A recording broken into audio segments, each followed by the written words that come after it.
incluyendo patología del recién nacido, patología pediátrica, incluyendo lo que es patología del recién nacido. Y el último seminario es sobre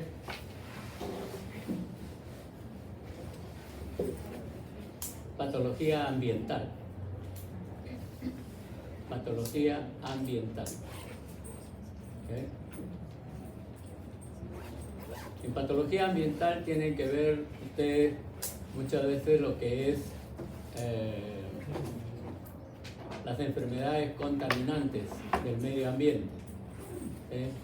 Contaminación por plomo, por magnesio, por mercurio, ¿no? También tienen que ver lo referente a alteraciones climáticas, ¿no? En muchas zonas, inclusive de nuestro país, hay alteraciones climáticas, por ejemplo las heladas, ¿no? Aunque en el verano en nuestra patria no es tan notorio como en otros países, pero también hay alteraciones por inclemencia del aumento de temperatura. Pero ahí deben abarcar especialmente en nuestro medio lo que es la acción de los rayos solares, la acción de los rayos ultravioletas. ¿Okay? Muy bien, entonces, como ven ustedes, la distribución de los seminarios es de acuerdo a lo que vamos a ver también en la parte teórica. Lógico que ustedes tienen que abarcar otras bibliografías, no solamente lo que corresponde a patología, de Robbins, ¿no? Tomando como base también otros textos, ¿okay?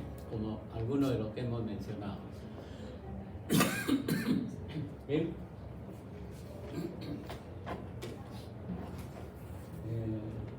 Doctor Carvajal me pregunta si hemos hecho algo de lesión celular. De hecho que hemos visto la parte general del curso, ¿no?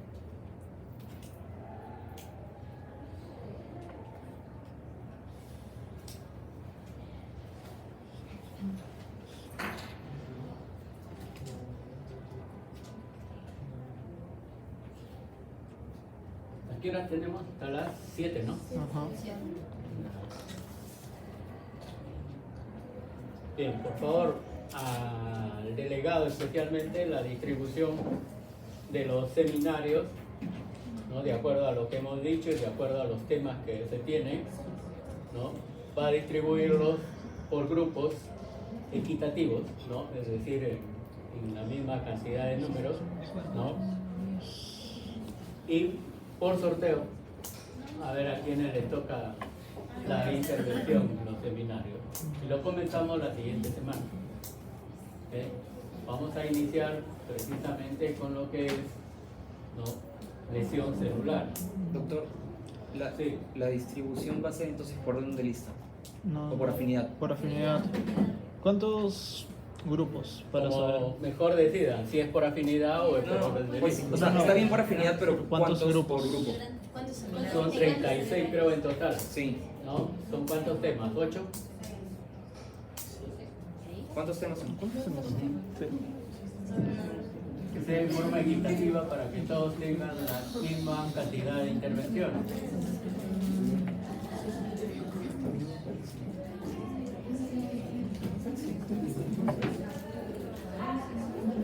Ahorita tengo. Fácil y ya la aplicación. No se causa.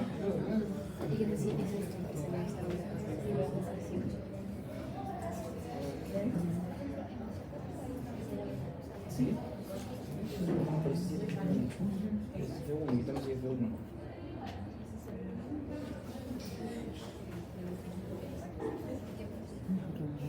No consideren genética. Ajá.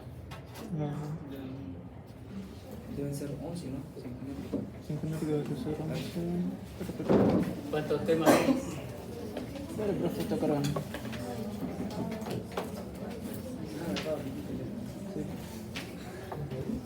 Tienen que tener en cuenta también que los días de examen no hay seminario. ¿De acuerdo? Ya, Sería el entonces examen final y el examen examen parcial, que 13. es la octava semana, el primer examen. 13, calificación.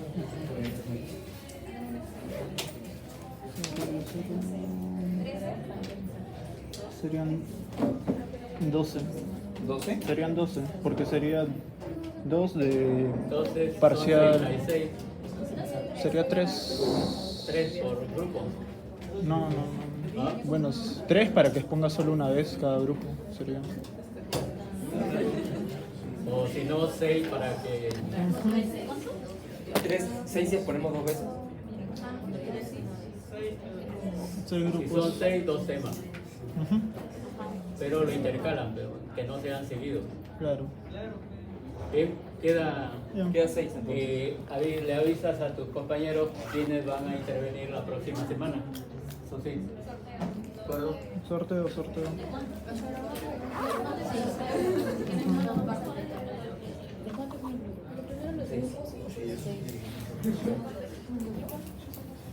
Tema 1, tema 2.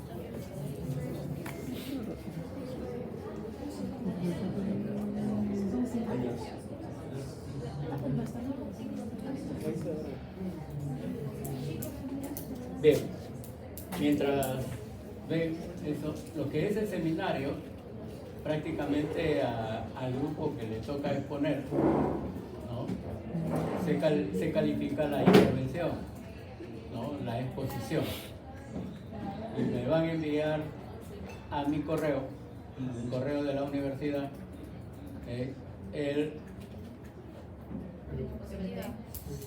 sí, lo que han expuesto. Diana, Ok. ¿verdad? Sí. ¿Ah? No, puede ser después de la exposición. Eso tiene su calificación, aparte de la exposición. ¿Ok? Ahora, como van a ser 2 horas, ¿no? De seminario,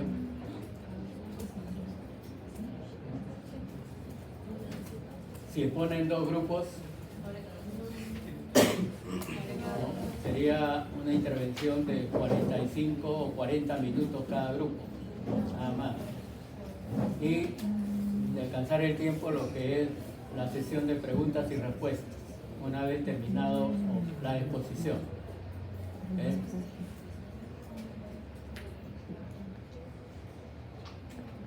Me indica el doctor Carvajal, que es el coordinador del curso, ¿no?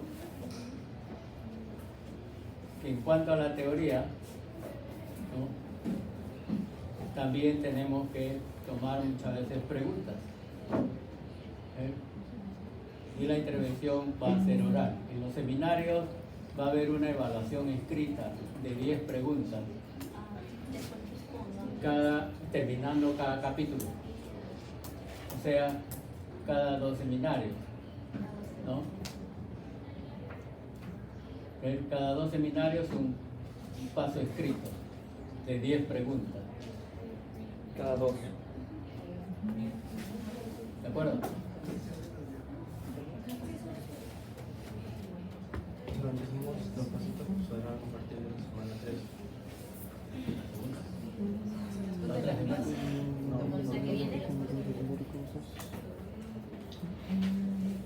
Ah, ya.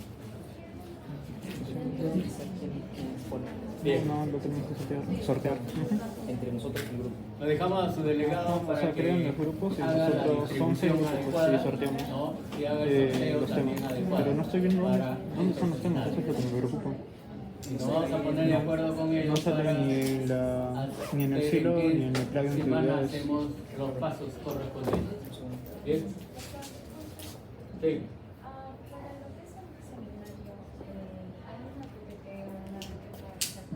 ¿Hay qué? Los puntos principales que tiene que tener la exposición del seminario. Ya, definitivamente que va a tener que versar acerca de lo que es el título general del tema y la subclasificación de ello. ¿Ok? Por ejemplo, hoy día vamos a hacer esto. No voy a utilizar los PPT que está en sus clases, ¿no? Esto lo desarrollo de esta forma porque en cierta forma en los textos comienzan siempre con lo que es hiperplasia, ¿no? Hiperplasia, metaplasia, ¿no? Como van a poder apreciar lo que voy a poner, vamos a seguir este orden, ¿no? Lesión y adaptación celular. Primero lesiones celulares reversibles, luego las irreversibles y posteriormente las lesiones persistentes. ¿Okay? Ahora, ¿por qué razón se le denomina lesión celular? Cuando se altera la homeostasia de la célula. Siempre se considera que la célula, para que se desarrolle y funcione normalmente, debe estar siempre en equilibrio entre su medio interno y externo, a lo cual se le conoce con el nombre de homeostasis. Eso es fundamental, ¿no? Para que la célula esté normal, siempre debe tener una homeostasis, el equilibrio entre medio externo y medio interno. ¿Okay? Pero nunca o muy raro que exista siempre al 100% toda esa normalidad, ¿no? Que como decimos acá, siempre existe alguna noxa o agente lesivo que altere esa homeostasis. Y las noxas pueden ser de cualquier tipo, ¿no es cierto? ¿No? Como estamos mencionando en los capítulos de nuestro curso, pueden ser de las noxas ambientales, todo lo que es producto de contaminación, ¿no? O puede ser de lo que ingerimos también, ¿no? ¿Cómo? Claro. ¿No? Entonces, hay un sinnúmero de causas que va a alterar a nuestro organismo y es difícil mantener esa homeostasis, ¿no? Y también la célula tiene que responder ante esas injurias y lo hace mediante una serie de mecanismos de adaptación. Entonces, cuando responde la célula es mediante mecanismos de adaptación. Y este esquema va a tratar de resumirnos lo que es una lesión celular reversible, una lesión celular irreversible y una lesión celular persistente. ¿Okay? Como hemos dicho, siempre la célula normal debe estar en homeostasis. Pero también hemos dicho de que cualquier acción de un agente nocivo la puede alterar, ¿no? Entonces, ante esa alteración va a haber un daño celular. Si ese daño celular todavía es manejable por la célula se va a ir adaptando. Y si cesa este daño, la célula resuelve volver a su normalidad. Por eso es que toda lesión celular reversible no va a provocar la muerte de la célula. La célula puede, en cierta forma, cuando cesa esa lesión, volver a la normalidad. Pero también hay que tener en cuenta de que si la lesión permanece durante un tiempo más prolongado, puede causar daño celular. Y ese daño celular va a causar alteraciones severas en el interior de la célula, ¿okay? Que puede estar en lo que es originar la muerte celular. Y como todo en lo que es muerte celular, ya no se puede volver a la normalidad. Por eso es que se conoce la muerte celular como una lesión celular irreversible. Y la muerte celular se va a conocer con el nombre de necrosis. ¿Okay? Por lo general siempre es necrosis. ¿Okay? Que es el estado de no retorno a la normalidad. Es algo lógico, ¿no es cierto? Todo lo que muere ya no puede volver a ser normal, ¿no? Entonces hay que tener en cuenta esto. Siempre lo daños son más severos cuando hay muerte total. ¿Okay? Y nosotros vamos a tener diferentes tipos de lesiones reversibles que se van a conocer con el nombre de degeneración celular, y a la lesión irreversible se va a conocer con el nombre de necrosis. Pero también hay otro tipo de muerte celular, ¿no? La apoptosis. Apoptosis, salud. ¿Okay? Entonces, tenemos que conocer cuál es la diferencia entre los dos tipos de muerte celular, ¿no? La muerte celular con necrosis, por lo general, ¿no?, es aquella que es causada por algún proceso, ¿no?, biológico o no biológico, ¿no? O puede ser causada también por algún proceso infeccioso. En cambio, la muerte celular por apoptosis se va a dar, por lo general, cuando la célula cumple su ciclo vital. Y esa muerte celular, cuando una célula llega a cumplir su ciclo vital, tiene también sus pasos. Motivo por el cual no se genera necrosis, pero sí se va a generar la destrucción de la célula, ¿no? Y esa muerte por apoptosis origina que la célula se fragmente. Lógico que primero va a haber muerte del núcleo celular, destrucción del núcleo. La célula muere ante esa destrucción y se fragmenta, ¿no? Y a esa fragmentación de la célula por apoptosis, ¿no?, o muerte por apoptosis, a esos fragmentos se le denomina cuerpos apoptóticos, ¿no? Cuerpos apoptóticos que van a ser fagocitados por los... ¿Por quiénes? Claro, fagocitos son macrófagos de nuestro organismo. Si no sucediera eso, imagínense ustedes, tendríamos todo un cementerio de células muertas en nuestro organismo, lo cual no es así, ¿no? Los macrófagos van a fagocitar todos esos cuerpos apoptóticos, ¿no? Entonces, lesión celular reversible cuando al cesar el agente causal que cause lesión celular, la célula vuelve a su normalidad.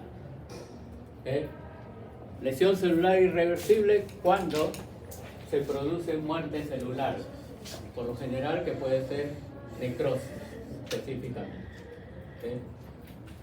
Pero vamos a tener otro grupo de lesiones celulares que son lesiones celulares persistentes, que son lesiones no letales, es decir, que no causan la muerte celular, pero están presentes.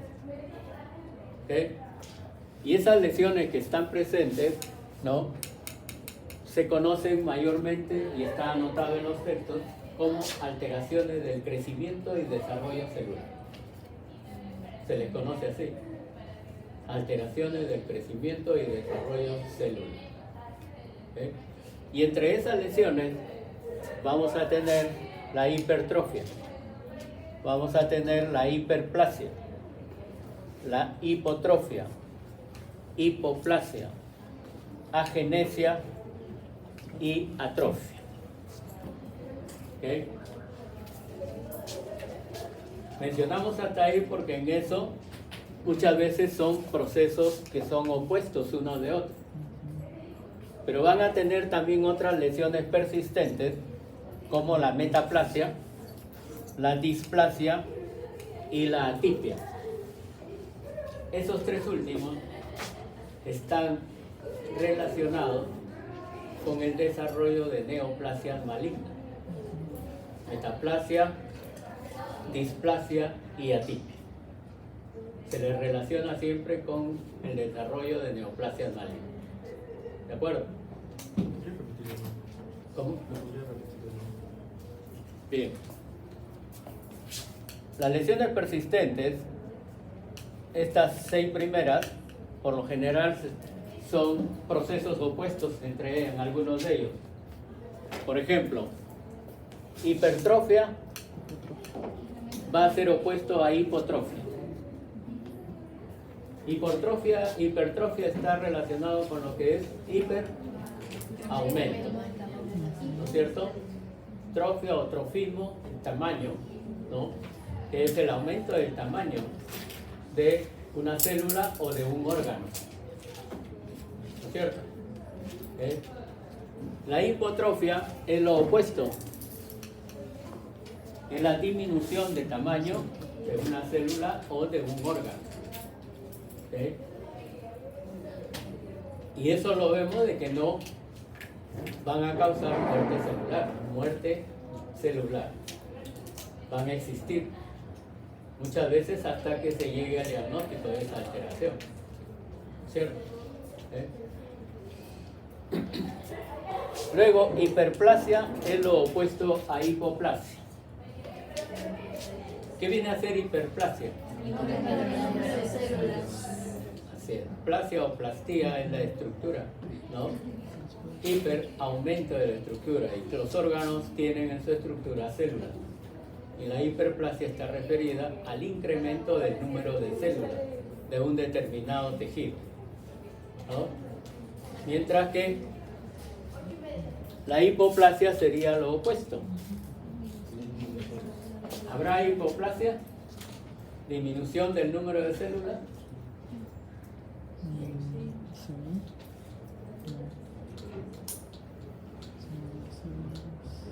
¿Sí o no?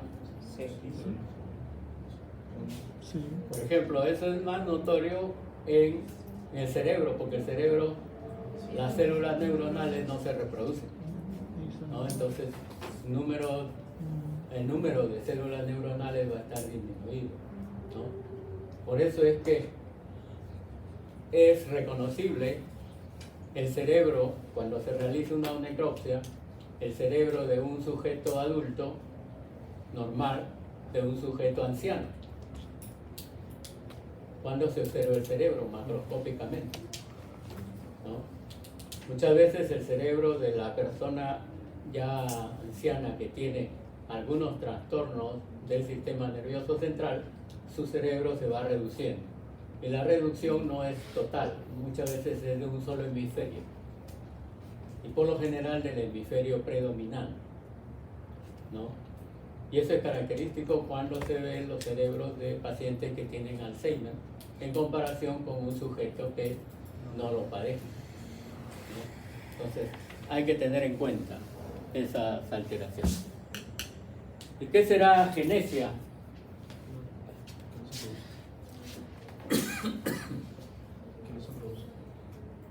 Así es, asingénesis, sin origen, ¿no es cierto?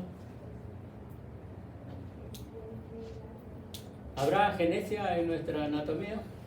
¿O en algunas personas? Sí, bueno, cuando éramos fetos, agenesia renal.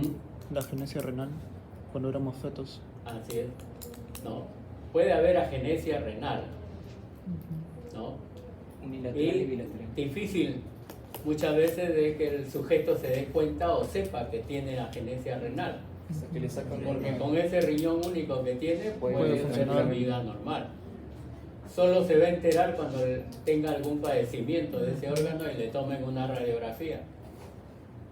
O una radiografía por contraste también, o ecografía de los riñones. Entonces van a ver ahí de que hay ausencia de un riñón, ¿no? Pero su vida ha sido normal, ¿no? Hasta que por haber razones se haya alterado ese riñón único. Por eso es que se dice, cuando se trata de órganos dobles, la agenesia de uno de ellos no implica la muerte del sujeto. El sujeto puede seguir viviendo hasta que ese órgano falle, ¿no? Pero en cambio, la agenesia de un órgano único sí es incompatible con la vida, ¿no es cierto? Por ejemplo, nadie concibe una persona, ¿no?, que no tenga corazón. Que las chicas dirán, sí, hay muchos que no tienen corazón, ¿no es cierto? Como tampoco podemos tener que existe una persona sin cerebro, ¿no? Que también se dice que pueden llegar hasta ser presidentes. ¿Okay? Entonces, son alteraciones que van a ser muchas veces incompatibles con la vida. Si son órganos pares, puede existir uno de ellos y no haber alteración con el sujeto, salvo que ese órgano único le falle. Ahí sí. ¿Okay? Luego tenemos estas tres alteraciones que están relacionadas con lo que es cáncer. Son los pasos previos a un cáncer: metaplasia, displasia y atipia. ¿Okay? Metaplasia ustedes han visto en esto, en lo que es el esófago de Barré, ¿no es cierto? ¿Y se acuerdan qué era?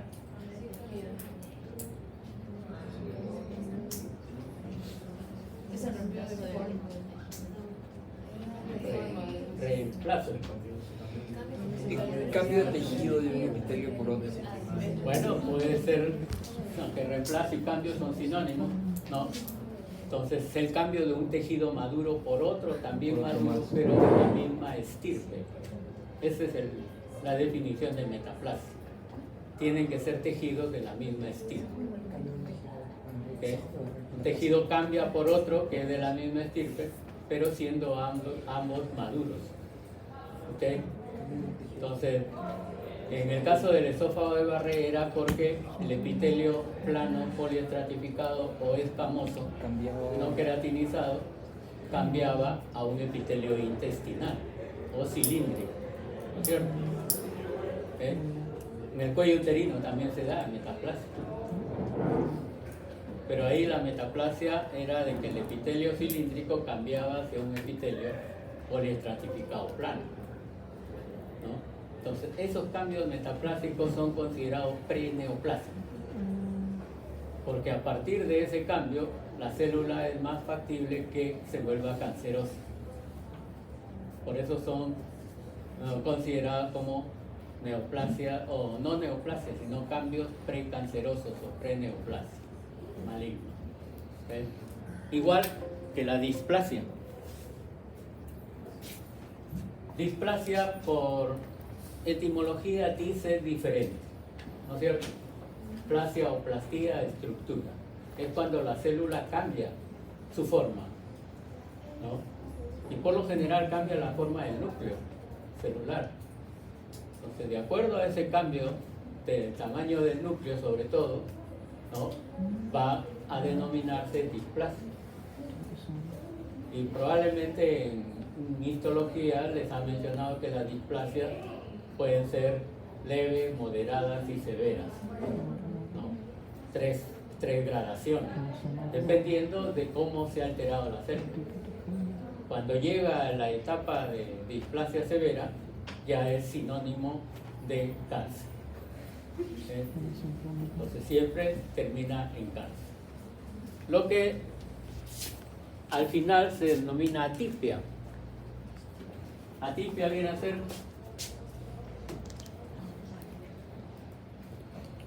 por etimología de la palabra Típico, que no sea sin tipo. tipos sin forma,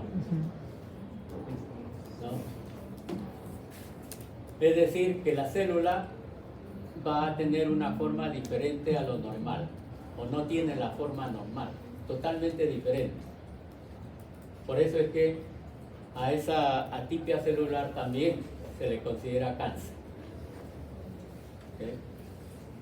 Y ustedes van a conocer cuando hagamos neoplasias malignas que una de las características de la neoplasia maligna es la atipia celular.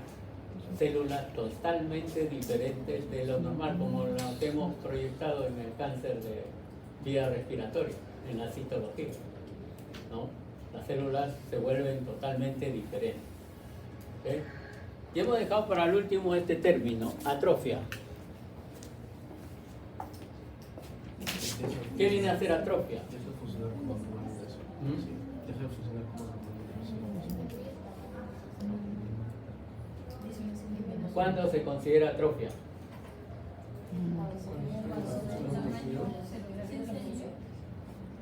O se pierde la función. Bueno. ¿Qué más?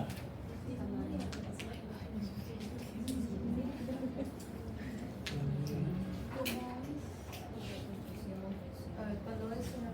También se puede, aparte del tamaño, con pérdida de sustancias.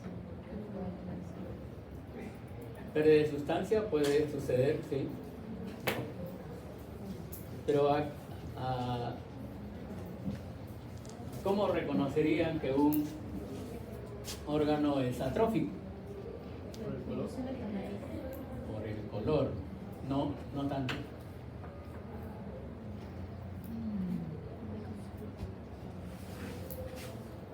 Por la falta de irrigación Por falta de irrigación, Disminución. o disminución. Por su forma. podría estar relacionado también. No. Con la densidad cerebral, por su forma. Pero ¿cómo definirían atrofia?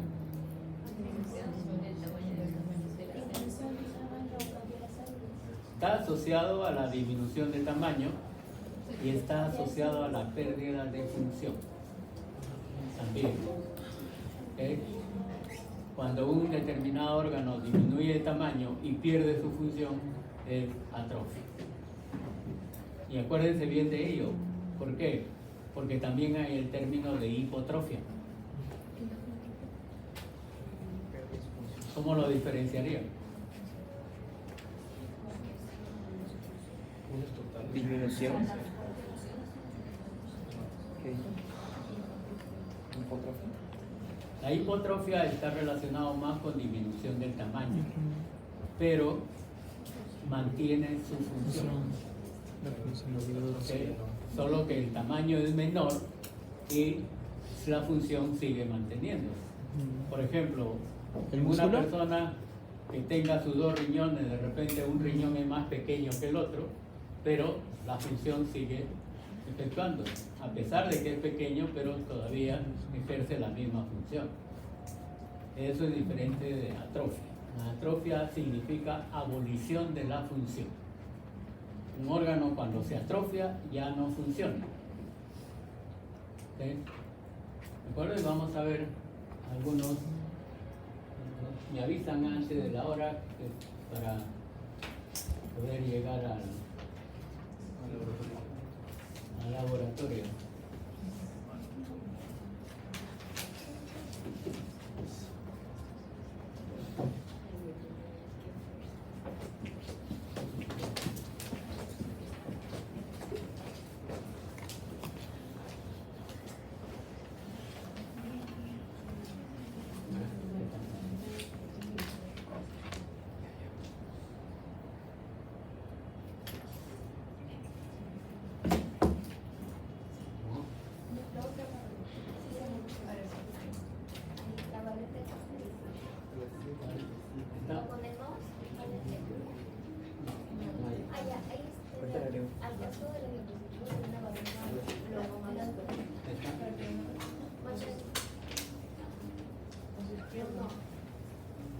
La otra oscura. Ese. No, se va para el sur. Para el otro lado.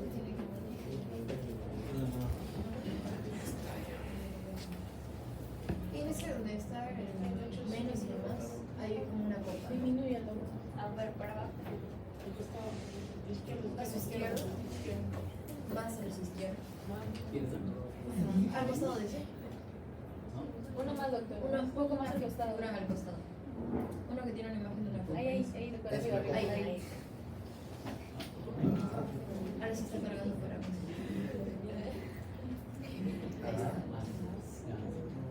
Ya cuando quieran ver con la fecha. Ya. Bueno, Era en el libro, ¿verdad? Señala a la izquierda. Ahí abajo también tiene manchitas. Ahí está. Uno más o más. Ahí.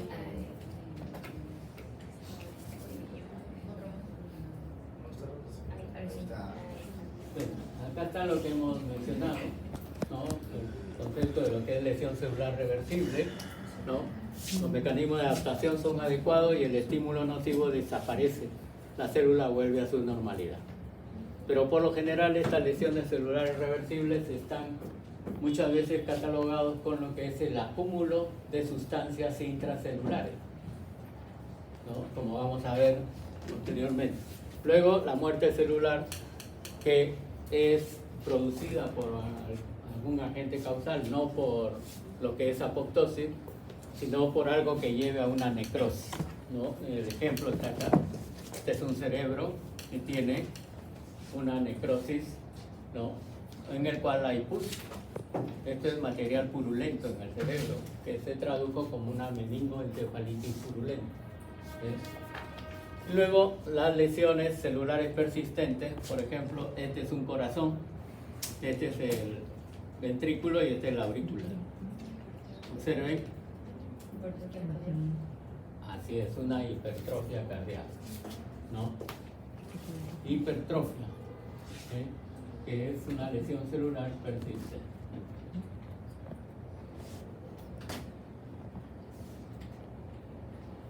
Bien, acá tienen algunos agentes, sobre todo agentes causales de lesión celular, agentes físicos, traumatismo, cambio de temperatura, cambio de presión atmosférica, radiaciones y quemaduras, ¿no? Todos esos pueden causar lesiones, ¿no? Celulares, agentes físicos, ¿no? Por ejemplo, acá el cambio de temperatura, la radiación, por ejemplo, lesión en un vaso sanguíneo, ¿no? En el cual acción de radiación sobre los vasos sanguíneos, ¿no? Destruyen los vasos sanguíneos, procesos radiactivos. La vida después de la nieve en las zonas altoandinas de nuestro país, donde prácticamente la inclemencia del frío es terrible, ¿no? Agentes químicos también, agentes químicos que pueden causar lesiones celulares, ¿no?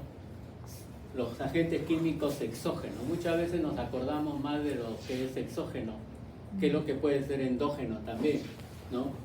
Producto de contaminación ambiental, sustancias tóxicas farmacológicas, la drogadicción y los venenos. Pero en nuestro medio interno también podemos tener agentes químicos. Por ejemplo, el incremento de los niveles de glucosa también nos da lesión celular, ¿no? Y que es característico de una enfermedad, que es la diabetes mellitus, ¿cierto? Pero son agentes químicos que están dentro de nosotros mismos. El incremento de las proteínas también, ¿no? Que puede originar lo que es el incremento de lo que corresponde al ácido úrico específicamente, ¿cierto? Los tofos úricos, algunas lesiones proteicas por déficit o por aumento. Si hay déficit de proteínas, ¿qué sucede?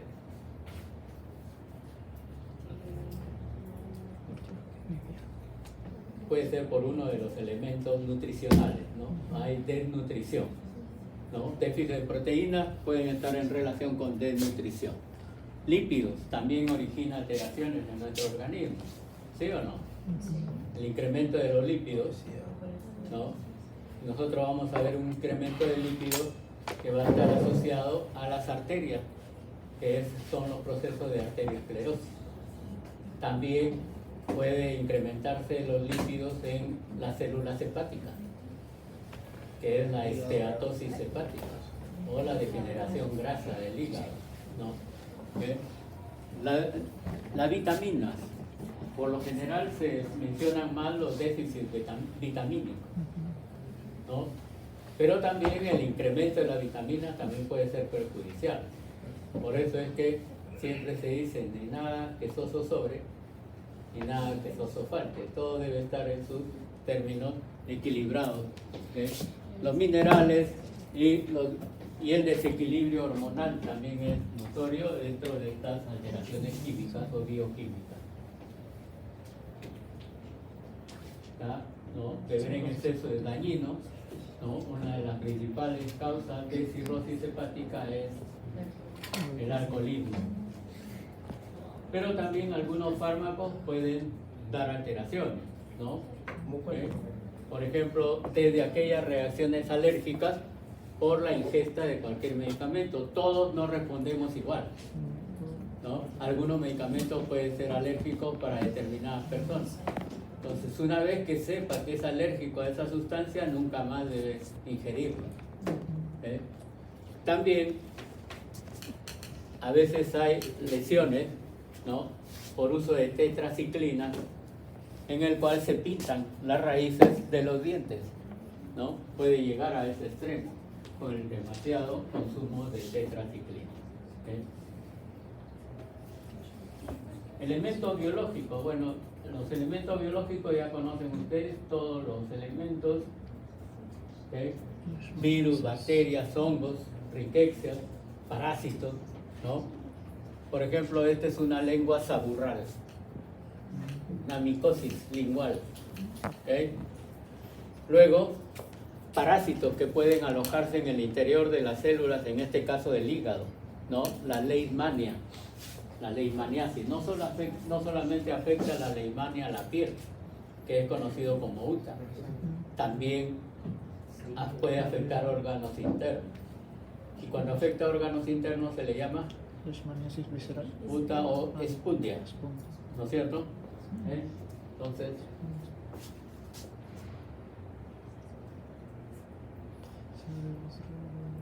factores nutricionales. Definitivamente por exceso la obesidad, y por defecto la desnutrición, ¿no? Siempre relacionados a trastornos hormonales. ¿Por qué razón? Porque esta glándula hipófisis va a tener mayor o menor acción de acuerdo a cómo esté nuestra reacción metabólica, ¿no? Sobre todo con el nivel de hormonas. También hay trastornos genéticos, ¿no? Esto es la clásica niña sirena o niño sirena, ¿no? Con ambos miembros inferiores fusionados, incluso le decía niño o niña porque no se observa el órgano sexual. Y esto, un grado extremo de alteración, ¿no es cierto? De alteración genética, específicamente, que corresponde, ¿no? a una malformación, ¿no? Que es difícil a veces darle nombre, pero que muchas veces cursa con muerte del recién nacido.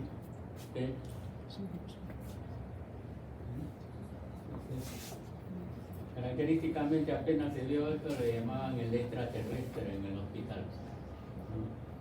No hay forma humana, salvo los miembros superiores e inferiores. Luego tenemos alteraciones inmunológicas, ¿no? Entre ellas la nefritis lúpica, ¿no? Encuadrada dentro de lo que son las enfermedades autoinmunes.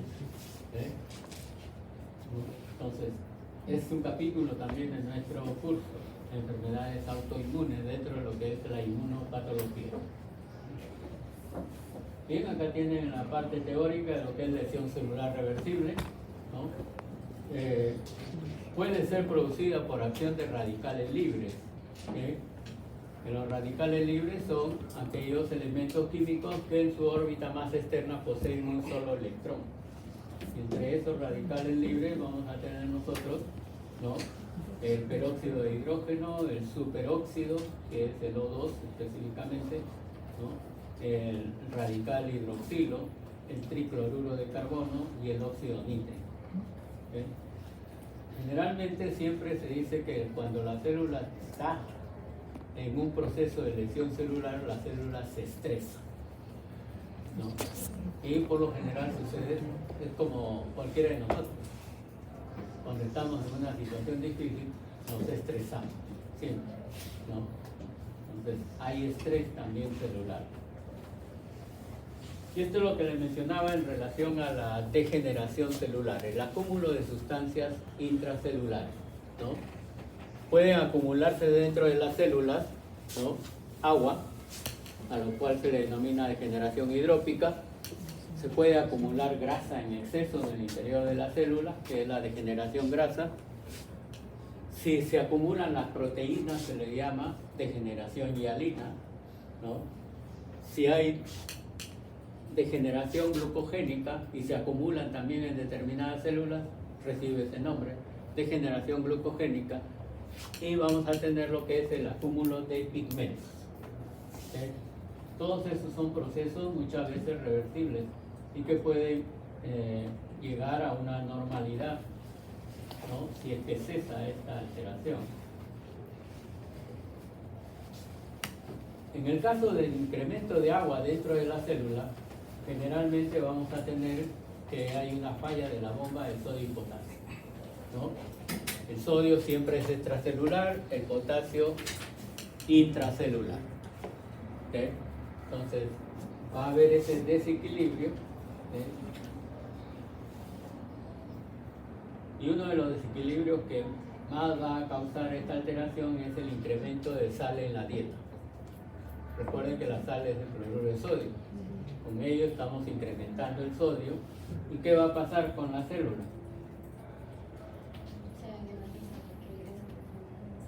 Muy bien. Todo lo que es sodio siempre jala agua, ¿no? Y el agua ingresa junto con el sodio al interior de la célula. Por lo tanto, lo que primero que se va a producir es una degeneración turbia del citoplasma celular. Es el paso inicial. Antes era considerada una degeneración aparte, pero después se llegó al convencimiento de que si esto continúa, ¿no?, se van a formar vacuolas de agua en el interior de la célula.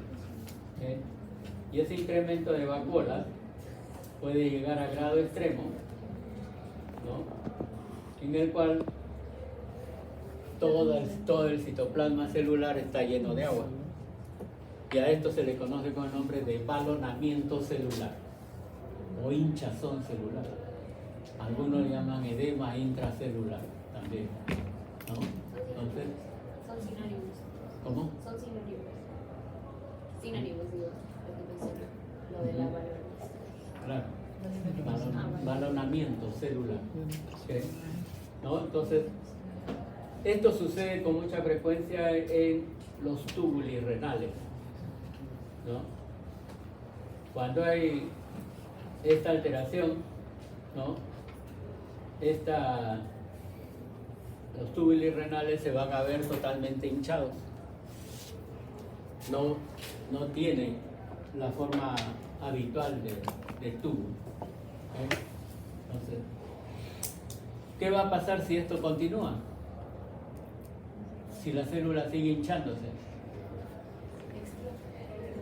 Claro. Así es. Es como si ustedes echaran agua en un globo. Siempre tiene su límite, ¿no? Si ustedes siguen echándole agua, ese globo va a romperse, ¿no? Todo el agua prácticamente se libera, ¿no? Entonces, una vez que se rompen los límites celulares, hay necrosis.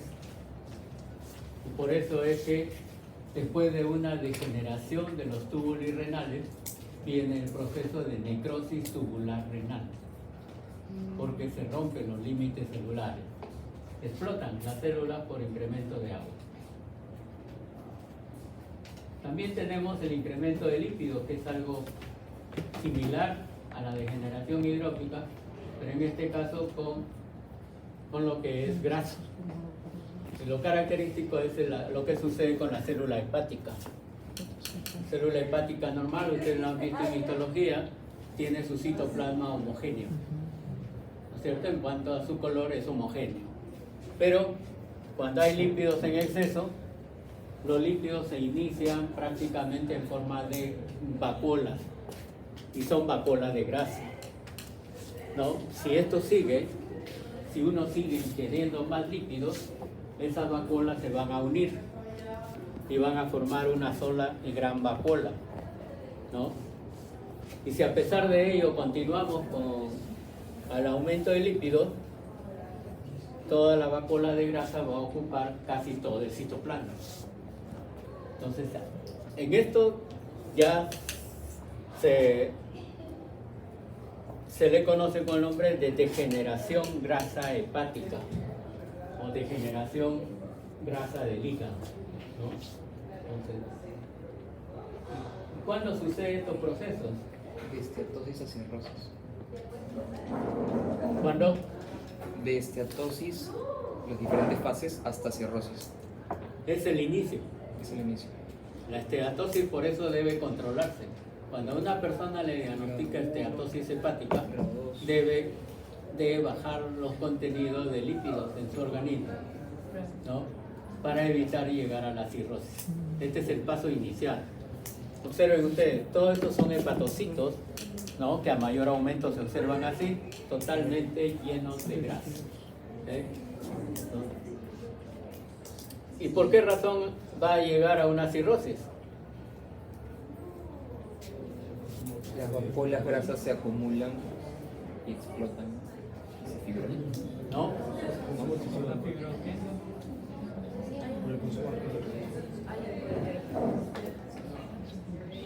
La cirrosis hepática puede ser provocada por el alcohol, pero también puede ser provocada por una hepatitis viral. La no hepática. ¿No? ¿Pero por qué la cirrosis?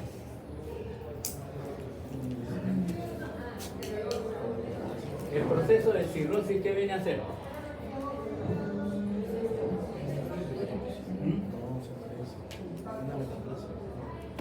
No.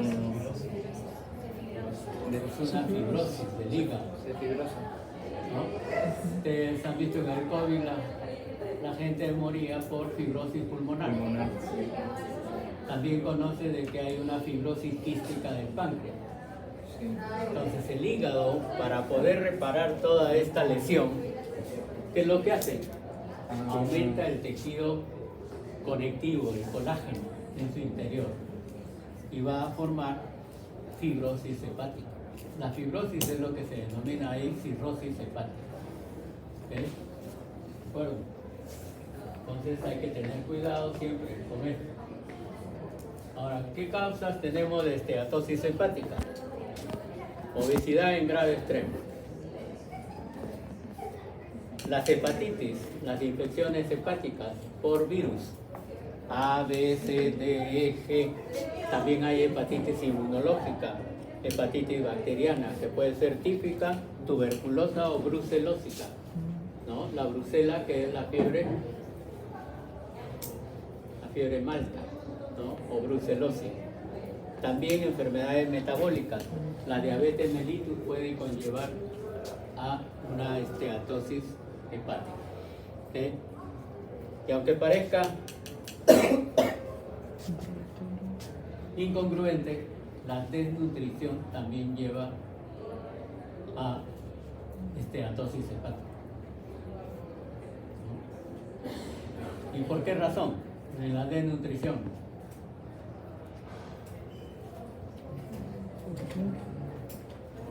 Los sujetos desnutridos,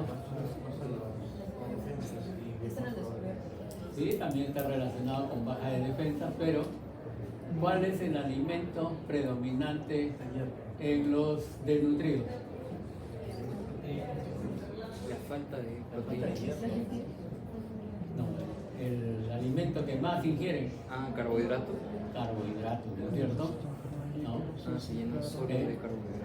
Y se ha demostrado bioquímicamente de que los carbohidratos durante su proceso, ¿no?, de biodegradación, muchos de estos carbohidratos pasan a convertirse en grasas. Por eso es que en la desnutrición hay hígado graso. Y eso se confirma en las autopsias de niños de corta edad. Ustedes van... ¿Qué color es el hígado normal? Rojo vinoso. Si ustedes ven el hígado de un niño desnutrido, no es rojo vinoso, es amarillo. Por la grasa que está ya acumulada en el interior de los hepatocitos. Luego tenemos degeneración hialina, que es el acúmulo relacionado con proteínas específicamente. Y cuando hay esta degeneración hialina, se acumula como si fuese manchas rojizas a la coloración hematoxilina eosina en el interior de las células hepáticas, ¿no? A esas manchas rojizas se le da el nombre de cuerpo de Mallory, ¿okay? Cuando se trata de hepatitis viral, hepatitis alcohólica y en desnutrición. Y si se trata de fiebre amarilla, se le llama cuerpo de Consilman, ¿no? Cuerpo de Consilman. Degeneración de las proteínas.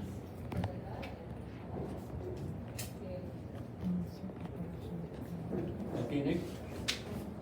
Cuerpo hialino de Mallory, ¿no? Acúmulo de proteínas en el interior del citoplasma de las células hepáticas.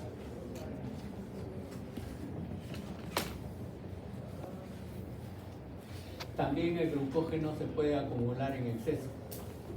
¿Okay? Puede ser en el hígado, puede ser en los músculos, ¿no? O puede ser también, ¿no?, de tipo generalizado en diferentes células de nuestro organismo, en el cual, de acuerdo a cada uno de ellos, recibe diferentes nombres, ¿no? Si se da esta degeneración glucogénica a nivel del hígado, se le llama enfermedad de von Gierke tipo 1, ¿okay?, que es déficit de glucosa 6-fosfatasa específicamente. Bien. Luego, de tipo miopático, ¿no?, cuando prácticamente se acumula glucógeno en el músculo, ¿no?, por déficit de la fosforilasa muscular, y ahí se le denomina enfermedad de Hartley. Y enfermedad de Pompe, cuando es de tipo generalizado, ¿no?, en el cual hay déficit de una enzima que es la maltasa ácida, ¿no? Entonces, vamos a tener diferentes tipos de alteraciones. Por ejemplo, en esta vista, ¿no?, lo que se presenta en el músculo cardíaco, ¿no? Por ejemplo, esta es la vista normal, un corte transversal del músculo cardíaco, y acá estas fibras musculares llenas de glucógeno. ¿Sí? Parecen vacuolas específicamente. Y luego tenemos el acúmulo de pigmentos. Acá tienen un pigmento muy conocido en nuestro organismo, que es la melanina, ¿no?, que es prácticamente responsable del color de nuestra piel, ¿no? Y recuerden que el pigmento deriva del metabolismo de la tiroxina. ¿Está en los melanocitos? Sí, pero ahí no se produce. Se va a producir por el metabolismo de la tiroxina. ¿Okay? Y responsable de la coloración de la piel, y también es una defensa contra la acción de los rayos solares. Mientras nuestra piel sea más oscura, ¿no?, tiene mayor defensa contra la acción de rayos solares. Por eso es que las personas de color, muy raro que sufran de cáncer a la piel.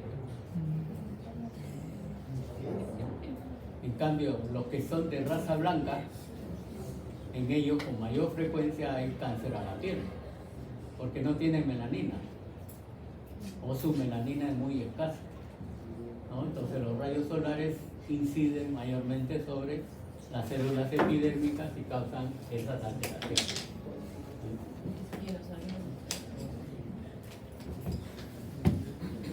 Pero también podemos tener alteraciones por defecto, ¿no?, o ausencia total o parcial de la melanina, ¿no? Por ejemplo, en el albinismo es el sujeto blanco, totalmente, no tiene nada de melanina en su piel. y son los clásicamente llamados hijos del sol, porque no pueden ver la luz solar, ¿no? ¿No? Si salen, prácticamente tienen que estar con lentes oscuros, ¿no? Para evitar la acción de los rayos solares. Y muchas veces vamos a tener esta enfermedad, el vitíligo o vitíligo, ¿no? Que es la despigmentación parcial o total de determinadas zonas de nuestro cuerpo, ¿no? ¿Sí?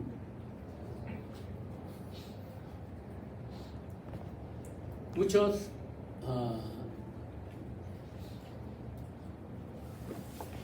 por ejemplo, ¿recuerdan ustedes a Michael Jackson?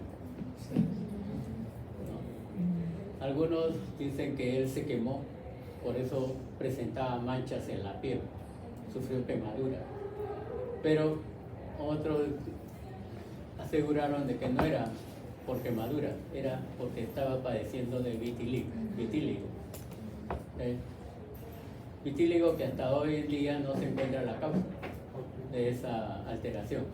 Es un trastorno del metabolismo del pigmento de la piel, pero no se conoce bien la causa.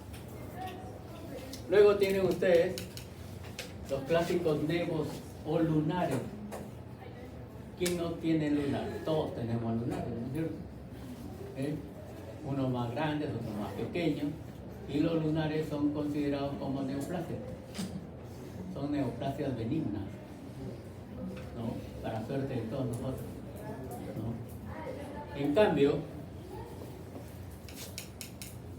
el melanocarcinoma o melanoma es la neoplasia maligna, que se caracteriza por tener pigmentación celular, ¿no?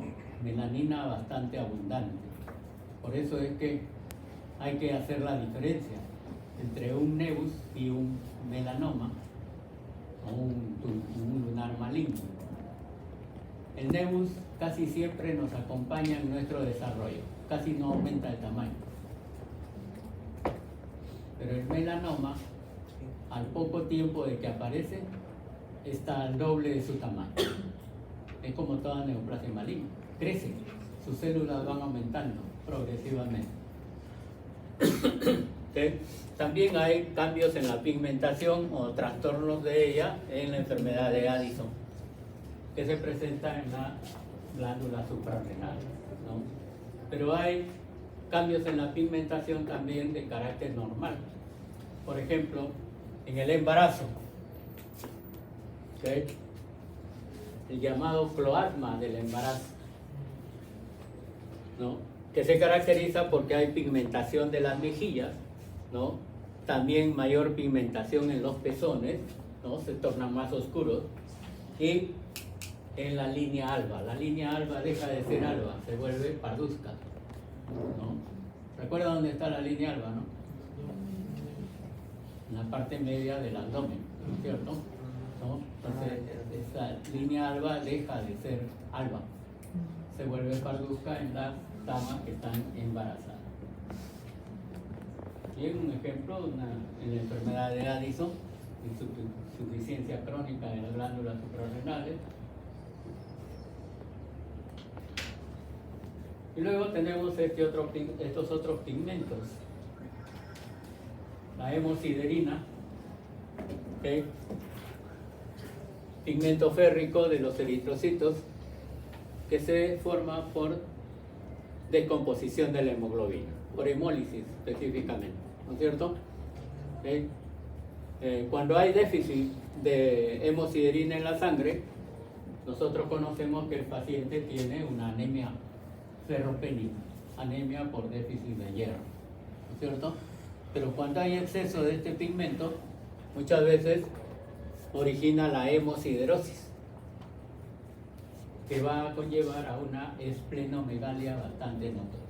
Esplenomegalia que a veces llega a ser bastante notoria y que es necesario extirpar el vaso a esa persona. ¿Okay? Otro pigmento de nuestro organismo es la bilirrubina, ¿no? La bilirrubina también va a derivar de lo que es la descomposición o la destrucción de la hemoglobina. ¿Cierto? ¿Se acuerdan cómo se descomponía la bilirrubina? O la hemoglobina, perdón. En biliverdina, en bilirrubina no conjugada por paso de... No, pero la hemoglobina es como si ustedes separaran en hemo y en dos hemo y en sílabas, globina. ¿no es cierto? En hemo y en globina.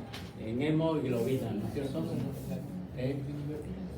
La globina es la inmunoglobulina, porque va a pasar a formar parte de la inmunoglobulina de nuestro organismo. Mientras que el núcleo M, ¿no?, que es el hemo, o núcleo M, va a formar lo que es la hemosiderina, por un lado, y en otro forma la bilirrubina. ¿No? Bilirrubina que por lo general cuando se incrementa nos da este cuadro, que es la ictericia. ¿No? ¿Y la ictericia puede ser de cuántos tipos? Dos tipos, conjugada y no conjugada. ¿Ah? Conjugada y no conjugada. No, la ictericia. No es bilirrubina.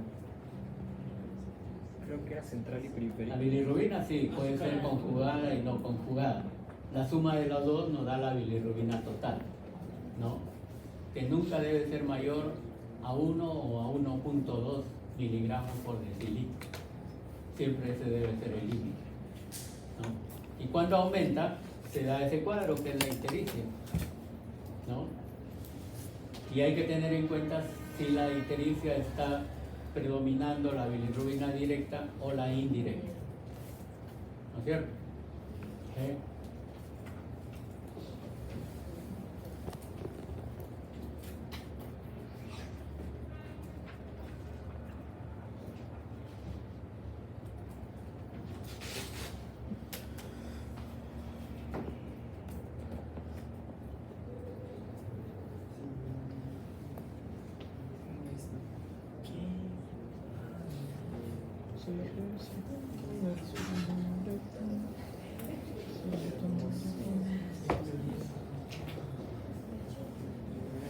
Bien, acá tienen un resumen de lo que sucede con el metabolismo de la bilirrubina. Hacia la parte izquierda todo lo que es el metabolismo normal y hacia la derecha las alteraciones, ¿no? Las patologías que puede originar. ¿Okay? Recuerden, siempre el núcleo M, ¿no?, va a ser que va a originar la bilirrubina. En inicios, bilirrubina indirecta, antes de llegar al hígado. Y la bilirrubina indirecta por lo general debe estar en estos niveles de 0.25 miligramos por decilitro, ¿no? Y puede estar, su incremento puede estar en relación con lo que se denomina ictericia prehepática, antes de que llegue al hígado. ¿Okay? Y puede ser la ictericia hemolítica del recién nacido, muy frecuente, ¿no es cierto? Muchos recién nacidos, a veces la mamá sale de alta y el bebé se queda todavía por una semana o más, dependiendo de que se despinte progresivamente, ¿no? Entonces, pero también hay otras enfermedades hemolíticas, por ejemplo, enfermedades en las cuales son transmitidas por vectores, ¿no? La picadura de un mosquito, por ejemplo, puede llegar a también dar alteraciones de este tipo, ¿no? Me refiero a María. A fiebre amarilla específicamente, ¿sí? ¿No? Luego, la bilirrubina, cuando está antes del hígado, cuando recién se forma, es bilirrubina indirecta. Luego pasa al hígado acompañado de una proteína, ¿no? Una vez que llega al hígado, la proteína se libera y la bilirrubina se une al ácido glucurónico y forma el compuesto denominado glucurónido de bilirrubina, que es la bilirrubina directa. ¿Okay? Esta bilirrubina directa, ¿no?, va a pasar por vía sanguínea, la mayor parte de ella retorna al hígado, pero una pequeña parte pasa hacia el colon y va a dar color a las heces, y otra pequeña parte pasa a las vías urinarias, convertido en urobilina para dar color a la orina. ¿Okay? Entonces, en este metabolismo de la bilirrubina, si hay daño hepático, se presentan las ictericias conocidas como ictericias hepáticas, ¿no? En el cual prácticamente la bilirrubina directa está sumamente aumentada, ¿no? Y los cuadros en que se presenta característicamente es en hepatitis, pero también se presenta en la cirrosis. ¿Okay? Y luego van a tener el incremento también de bilirrubina directa, pero por procesos obstructivos que se dan por lo general a nivel de las vías biliares, ¿no? Entonces, los cálculos vesiculares pueden dar origen a ese proceso de incremento de bilirrubina provocando ictericia en el cerebro. Por eso es que la ictericia que se presenta por obstrucción del colédomo e incluso que se presente en el trayecto hacia el páncreas va a dar una ictericia de mayor severidad y de peor pronóstico.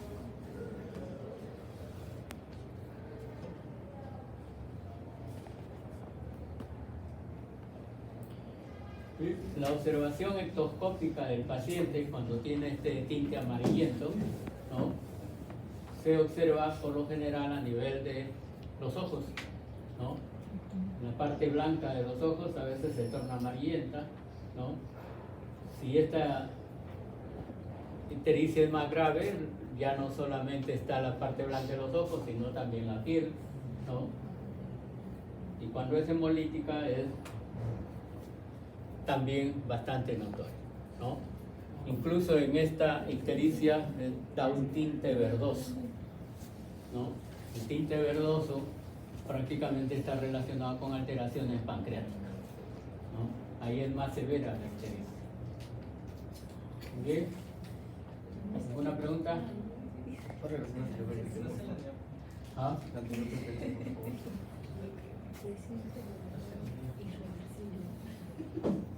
Bien, vamos a quedarnos ahí. ¿Okay?